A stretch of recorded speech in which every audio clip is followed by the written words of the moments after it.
Warning: this video contains scenes that some may find disturbing, as well as flashing and strobing lights.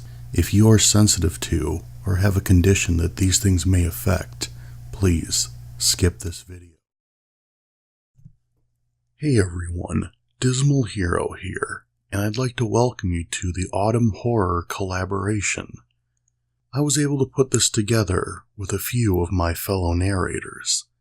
In this episode, we have Phantom of Darkness, Brimstone Below, Mother Creepypasta, Shadow Wolf, and myself. Please sit back and enjoy the stories, and once you're done, head on over to the other narrators' channels and check them out. Links will be in the description. And now on with the stories.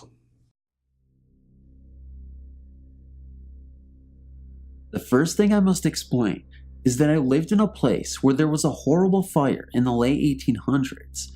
Across from my house was a cemetery where all of the 800 people that perished in that fire were buried. My best friend had come over, and we were wanting to be alone, so we scampered up to our room. Shortly after that, we began to hear strange noises, like footsteps running up and down our spiral staircase. We yelled to my sister to stop bothering us, but she was nowhere in sight. We closed the door and backed up our trunks against it. While we sat there, a patterned knocking sound began on the wall. An eerie feeling came over us, and we no longer felt safe there. We rushed out of the door, and the room was filled with blue smoke. I never ventured up there alone again. It's strange that everything weird that ever happened in my bedroom, because there was another night I remember vividly. The night I saw a figure dressed in a red and blue checkered smock standing there. She smiled and waved, but then, when I went to touch her, she disappeared. Thank you for letting me share my experience. My friend would love you for it. It's important to be able to share these experiences. I don't think their ghosts were unfriendly, but they sure scared the living daylights out of me. Thanks for reading. This is a story that my mom told me about when my grandma worked as a maid for a rich family in England. The house she worked in was haunted, and some really weird things happened there. The most interesting was whenever someone cooked bread in the oven, it would come out smeared with blood. So after that happened several times, they blocked off the kitchen with a wall. Another neat thing happening occurred there when my grandma woke up in the middle of the night and heard the table being set. But then she found out that no one was up, and it was the middle of the night. To make things even more creepier, whenever she was cleaning the third floor and she knew that no one was up there with her, she got the strangest feeling she wasn't alone. One night, a thunderstorm was so loud it woke her up, yet her room was the only one that had the thunder that could be heard. Another night she woke up and her bed was rocking. In the morning, she asked the people who owned the house about it, and they said that her room was once the room of a young boy who became very sick, and every night his mother would rock him to sleep. Interesting story, and thank you for reading. The story I'm about to tell happened when I was about 15. For the last month or so, when we talked on the telephone, my friend had been telling me that during the middle of the night, when he was in bed, he could hear rocks bouncing off the roof, and this would go on for hours every single night. His parents also heard this and would go outside during the middle in the dark night to find nothing. Needless to say, it kept happening night after night. As time went by, the events got worse. Mr. Knock Knock, as they called him, started knocking on the door in the middle of the night and also during the day, which of course, when they would go to look, nobody was there. At this point, I didn't know if I believed him or not. One time, when I was talking to him on the telephone, I heard a really big boom, and he told me, "Oh my God, Mr. Knock Knock just knocked the door open." Of course, he went and looked, but as always, nobody was there. This got me excited. I said to him I want to stay over and hear Mr. Knock Knock. Now, I don't know if it was that night, but I did stay over. It was late in the afternoon, and we were in the kitchen, and I made the remark that I wanted to hear Mr. Knock Knock. Right after I said that, boom on the door. We went outside and found nothing. Finally, they had the police install cameras around the whole house, mostly in the trees, but they never recorded anything. They say that a man many years before hung himself in the shed. The same events went on for a period of time, then they just stopped. I think it was the man who hung himself many years ago. I know it was some spirit, but what it wanted, I don't know. I hope you all enjoyed the story though. Thanks for reading.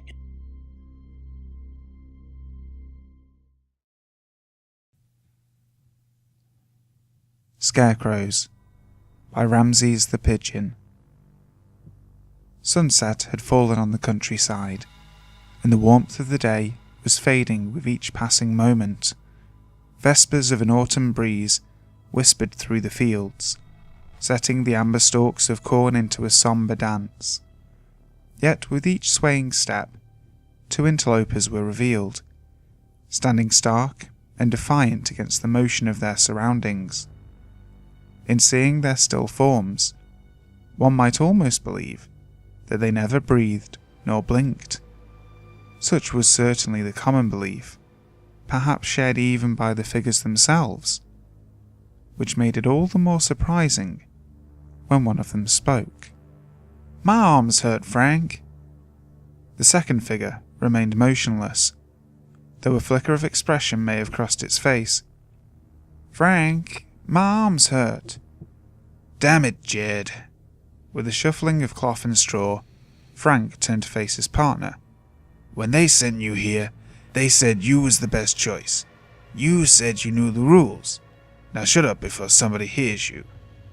Silence returned to the field, broken only by the rustling of currents through the corn. Even a nearby stream, which burbled happily in the hours of daylight, seemed to have hushed itself in preparation for the dusk. This night was an important one, and its task was all but sacred. "Oh, who's going to hear us, Frank?" "It's not the point. What matters is if someone did. We ain't supposed to talk." Jed considered this, though the contents of his head were hardly suited to higher reasoning. "Well, so what? It's a stupid job anyway. Ain't nobody passed yet that hasn't laughed at us." Frank sighed, removed his hat, and scratched at his leathery skin. "Look, Jed, that may well be. Fact is, it don't matter one bit. It's got to be done. You understand me?" "No." "Good. What the hell do you mean, no? Ain't no one ever told you the story?" The straw around Jed's neck made a rasping noise as he shook his head. "Folks keep saying I'll learn it when I have the need. I've been starting to think they don't know it themselves." "Oh, they know it all right." Frank cleared his throat and made a spitting motion at the ground, though his lips remained dry. "They know it, sure as they know their own mamas. Just that, well, it ain't exactly pleasant talk." He sighed again, as much from the frustration of having to speak as from the thought of his next words. "See, there was a time, so many years ago, when these fields were beset by a plague. Not a plague of illness, mind, no. This plague came as winged beasts from the sky. Black as night they were, with voices like something from a nightmare." "Crows," whispered Jed. His eyes scanned what little of the horizon he could see beyond the cornfield. "I've heard tell of them. Figured they was a children's tale." Frank shifted his weight, adjusting the rigid stick on which he rested his arms. "That may be, but there's truth in the stories. Crows are real enough, even if one scarcely hears of them in anything but legend these days. Back when their terror was at hand, they'd descend on these fields and eat their fill, leaving precious little for the folk who toiled with the seed. It brought a hardship on the land, leaving everyone desperate." "My arm's still hurt, Frank." Frank rolled his eyes. "We're talking, ain't we? Have a rest. Hell, sit down for all it matters now. Jed dropped from his post and crumpled to the ground, suddenly looking very much like a lifeless pile of rags. So, what happened? Though he opened his mouth to speak, Frank hesitated. On any other night, the words were just a story. But on this night, they might be something more. You keep listening for anything amiss, all right? Jed nodded, and Frank resumed his tale. It was a dark time, to be sure. Dark enough that some reckoned they might employ a darkness of their own. He closed his eyes and recited the secret verse, known only to those who stood watch in the field. Gathered they the walls of green, left to dry by day, shaped into a sentinel, in clothing was the hay. Set upon tormented fields against the demon's core, given life by darkness, the men of naught but straw. Gave to them the hallowed charge upon the darkest night, paid the price for vigilance when absence was the light. Gathered they one of the young for empty demon's craw, taken by the darkness, the men of naught but straw. Straw man, whispered Jed. Straw man, like us, Frank. Frank's expression grew colder as he shook his head. Don't you be thinking that way. The straw men was something other than living, Jed. Scared the crows away they did, but at a terrible cost. They were dead inside, see? Stayed where they were meant to, like statues, save for one night a year when they'd come alive and have a reaping. Only it weren't corn they took away, but a child. One child, left outside past sunset. Children are outside past sunset all the time, Frank. Not on this night, Frank hissed. He lowered his voice even further. On this night, the children wear masks. The straw men can't see those who hide their eyes, not unless they look at the straw men first. Jed fell silent, chastised. The sky had darkened considerably, with only the most tenacious rays of the dying light still piercing the walls of corn. Somewhere, in the distance, a woman's voice called out for her son. Hey, Frank. What? I still don't get it, Frank. Frank sighed yet again. Don't get what? Why we're out here? Why we gotta stand here like this? Why folks laugh at us? I mean, we're strawmen, right, Frank? In response, Frank launched a kick at his companion's leg. Ow! What are you going to do that for? If you was a straw man, Frank said, do you reckon that would have hurt? You're flesh and blood, Jed. So how can you be a straw man? Well, I mean, it's pretend, ain't it? I fill my clothes with straw and play make-believe, right? Frank tapped a gloved hand against the side of his hat. Up here, it might be pretend. But here? He thumped his fist against his chest, making his stuffed shirt crackle. It's all real. That's what matters, Jed.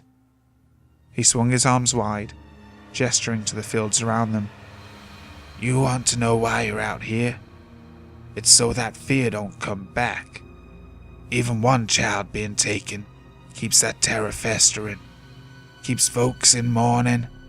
Might as well have the crows back. But if someone goes to stand watch, then the straw men don't come walking. They can all rest easy. They can laugh at their fear and get on with their lives. Now do you get it? I get it, Frank, Jed hurriedly repeated. I'm here to stand watch. I get it. Good. Now, back upon your post. We've got a long night ahead.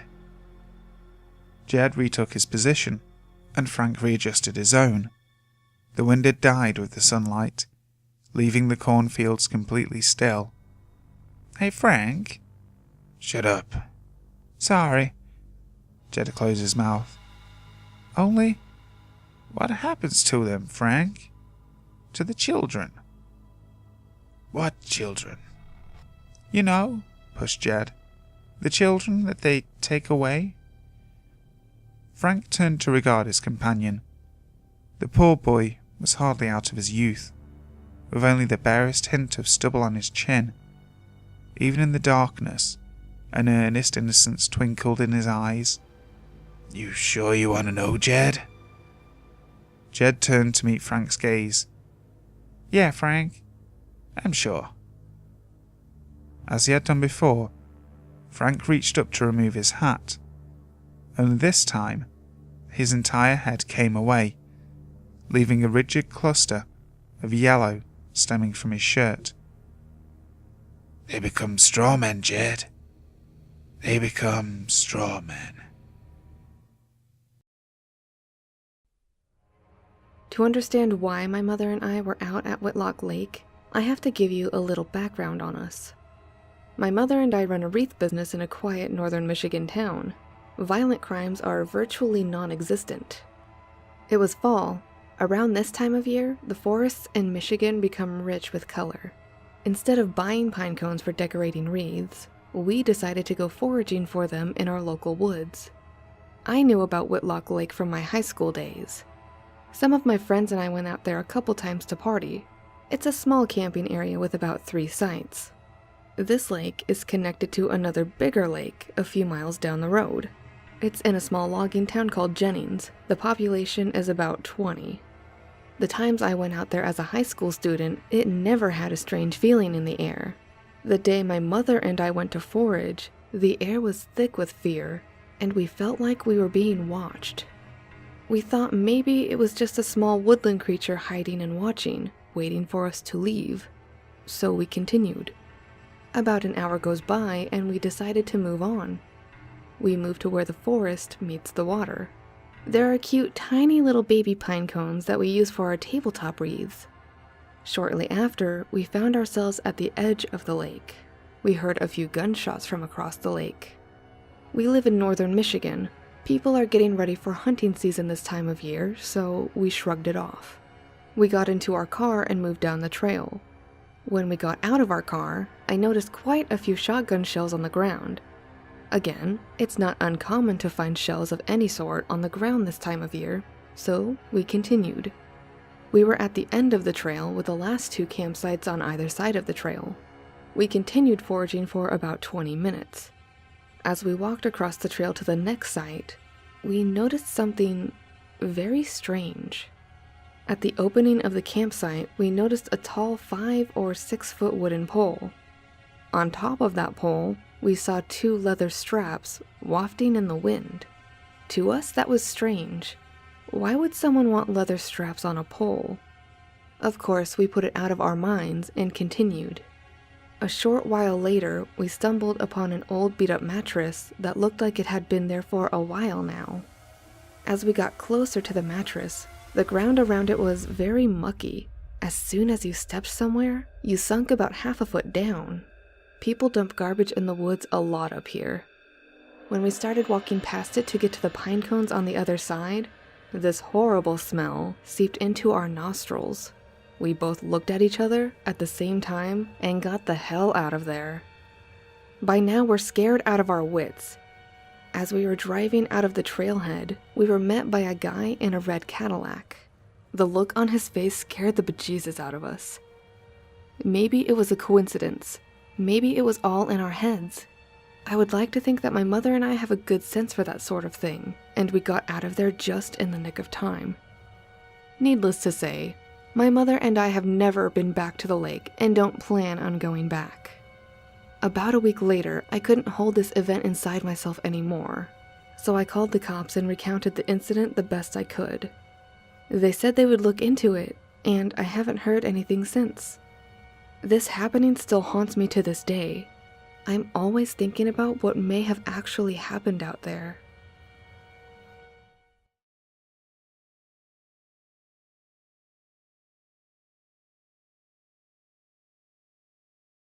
In one of my other encounters posted here, I mentioned a drug house at the end of my street. I will also likely reference it in the future, so I figure I would write it down because It was in operation on and off over the last several years, with the previous owner or operator passing away and a family member taking over. I live in a small town of about 8,000 people. It's kind of a country town, but very beautiful, and the people here are generally good. My neighborhood is one where everyone knows each other. New neighbors are welcome and given gifts, and we even have a community Facebook page for reporting suspicious activities and hold meetings every month to discuss things like the drug house, for example. We're pretty tightly knit here. A few years ago, under mysterious circumstances, a small house at the end of my street was passed off as a drug dealer, and they have attracted all sorts of strange people. We've been told by our local police department to report any suspicious activity. They've been to the drug house multiple times and made arrests, but they seem to be unable to shut it down for good for some reason. One night while driving home from work, a little bit past midnight, I saw a man sitting on my front lawn with his legs spread out and a bicycle next to him. Startled, I was about to ask him if he was okay when I had a good look at his face.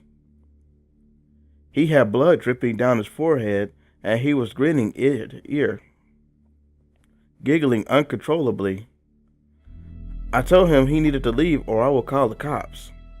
He replied, "It's too late," got up and rode away on his bike. I routinely see extremely creepy looking people walking on the side of the road, people dancing, and other people riding bikes. Many of my neighborhood have had their homes and cars broken into, and my parents' van has been broken into before. One morning I got a text from my mother asking if my girlfriend had sat in her car and smoked. I thought this was an odd question and was kind of offended, as my girlfriend is a very considerate person. Also, she doesn't smoke cigarettes, which my mom found in the car.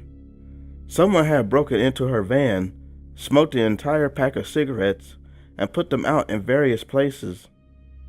They had to have just left when my mom went out to the car, as the seat was still warm and a cigarette still smoldering. Nothing was missing. Someone just broke into my mom's car to smoke in. We found addicts stealing mail and boxes from neighbors' front porches, and I seen drugs change hands several times. All reported to the police. A guy who I went to school with from the time we were 5 years old ended up buying from there and dealing for himself for a bit before dying of a drug overdose. I've recognized people going in and out of the house as well.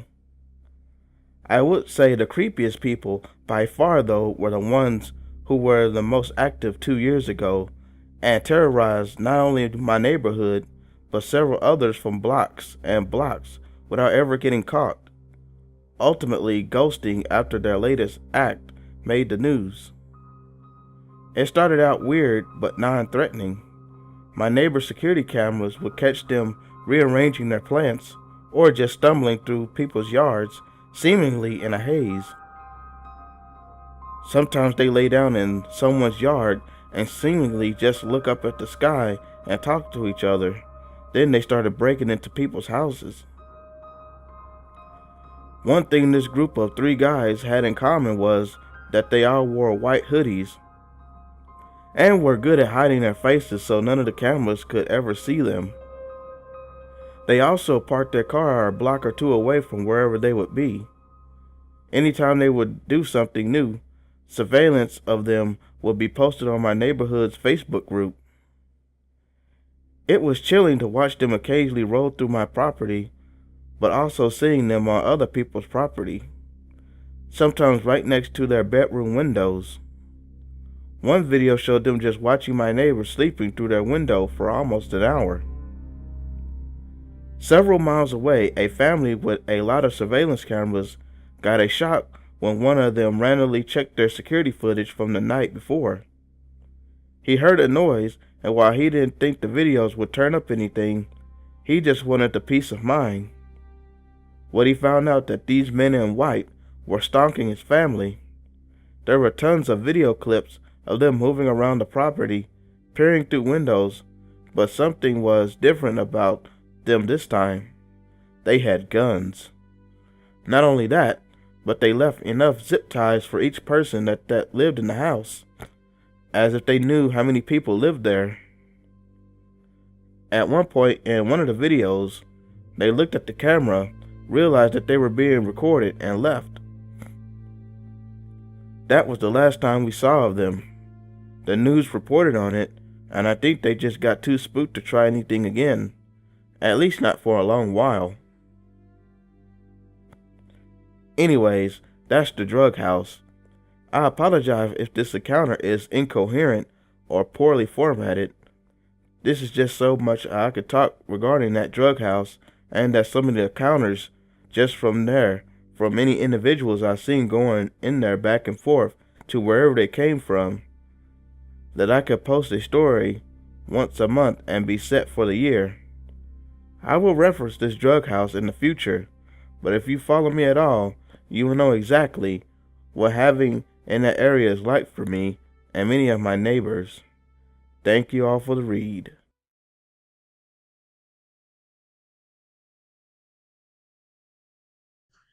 Back in my younger days, I used to be a self-proclaimed online hacker. All of my friends at school were the same way. Of course, none of us were very good, but being young and naive, we thought we were the best. We never did anything too serious, mostly finding out passwords to people's school email accounts because the security wasn't very good on the site. Our one friend, Skylar, always took hacking a bit further than we did, mainly because he was better at it than us, and we looked up to him because of it. So the one day he approached us with some new site he found, we were all ears. He explained it to us, telling us we could get IP addresses off of it, and then be able to hack those and remote access their computer to look through their webcam if they had one. We were absolutely floored by this. To us, this was the pinnacle of hacking. We all met at Skylar's house after school was out, so he could show us step by step what to do. He brought up some program that we had never seen before, and ran an address he had written down through it. Soon after, he was what appeared to be remote accessing a computer, and soon enough, he opened up a webcam on it, streaming a stranger's home onto the monitor that was in front of us. There wasn't anyone there, just an empty living room. But we didn't care about that. He did it, and he taught all of us how to do it as well. That night, I installed all the programs and other requirements needed to replicate the feat I witnessed Skylar do earlier. I went from webcam to webcam, looking at all sorts of people and situations. It was exhilarating, knowing that I was spying on people without them being aware they were being watched. I spent night after night doing this. It became like TV to me. There was certain people I'd go back to at certain times, just because they had the same routine and I could watch them, almost like a sitcom. I got used to it, used to invading people's privacy. I even started thinking about those webcam feeds as shows. At first, I felt guilty about all this, but now, that guilt left me, and I didn't even think about most of them as real people anymore, just actors I could watch when I wanted to be entertained. The best thing is I mostly watch people in my area, like a few of my classmates, people from my weekend job, everyone. I felt powerful, knowing that I could see how they were when they weren't at school or work. But one night, that all came grinding to a halt. It was late, and I was about ready to go to bed, I decided to check out a few new addresses first and see if I could find any new shows. I skipped through a bunch, nothing interesting. People watching TV, empty rooms, people sleeping, the usual. I decided to give one last address a try before I called it a night. I typed it in, and soon I was onto the remote computer, accessing the webcam. On the screen appeared a man with his back turned to the webcam. He looked like he was just in a t-shirt and jeans. Middle-aged from what I could tell. He was looking at two computer monitors in front of him. I couldn't really see what was on them because the quality of the feed wasn't very good. He turned around and glanced at the cam, then went back to what he was doing on the other two monitors. I gave it about another 30 seconds until I decided to call it quits because he just wasn't very interesting. That's when I heard my name being called. Richard. I looked towards the hall, thinking it might be my dad, but when I turned back to the computer screen, my heart stopped. The man on the webcam was staring straight at me. Well, through the cam, but it felt as if I could see straight into his eyes. Hey Richard, you having a good time? Why don't I come over and join you? Maybe we can look at some stuff together. He said this with no emotion, no expression on his face. I didn't speak. I was frozen in my chair, fear completely gripping me. I was going through in my head what precautions I forgot to take. But none of that mattered now anyways. This guy knew who I was. Well, you're a quiet one, Rich. Well, I'll tell you what. I'll head on over to 123 Elm Street in a little bit, so we can talk face to face. I'll see you soon, he said, his emotionless face now twisting into a smile as the screen went dark. How did he know my address? How did he know my name? How was I not careful enough in the first place? And more importantly, what do I do now? It's not like I could call the police or tell my parents that I had been hacking and spying on people. I did the only thing I could think of, even though it was already too late. I started deleting everything connected to this or anything that contained personal info off my computer. It took a while, but that was all right. I couldn't sleep now. I was on edge the entire night, expecting to hear a knock at the front door or on my window, or turn around there would be someone behind me. I jumped at every single noise the entire night and nearly had a heart attack when my cat came into my room, making my bedroom door squeak open. But soon, daylight broke, and I felt much better. I laid down on my bed and slept, thankful it was the weekend and I had no school and Saturday off from my job. When I woke, I felt much better, and by Sunday I began to put the incident out of my mind. The next few days passed, and I told my friends about what happened. They didn't seem too shocked, or if they were, they didn't let it show. They just proceeded to make fun of me for being scared, which made me lighten up about the situation even more. A week passed, and I got home from school Tuesday afternoon. My mom had left me a note on the counter, saying her and my dad were gone at my younger brother's recital for the evening, so they left me some cash for a pizza, and there was a package for me on my bed. I went into my room and grabbed the box, cutting the tape open with my house key. The package felt light, like there was nothing in it, which I found hard to believe since the box was a decent size. I opened it and looked inside. That's when fear came back in full swing. I reached inside and pulled out a picture, the only thing that was in the box. The picture was of me, sitting at my computer with a terrified look on my face. From the night that I had the encounter, It looks as if it had been taken right outside my window. I flipped the picture over, and on the back it had one word scrawled on it. Outside. I cautiously walked outside, my heart pounding. I walked around my house and didn't see anything out of ordinary. I decided I better check the window by my room. I walked up to it, to where the picture would have been taken from, and carved in the wood on the window frame was a message. It simply said, I'll see you again soon.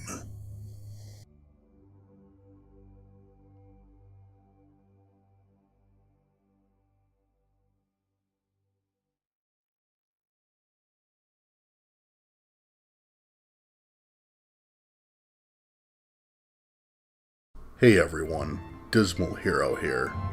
Thanks for checking out the video, and if you like what you saw, make sure to subscribe so you're always up to date with my new videos. Thank you again for watching, and I'll see you next time.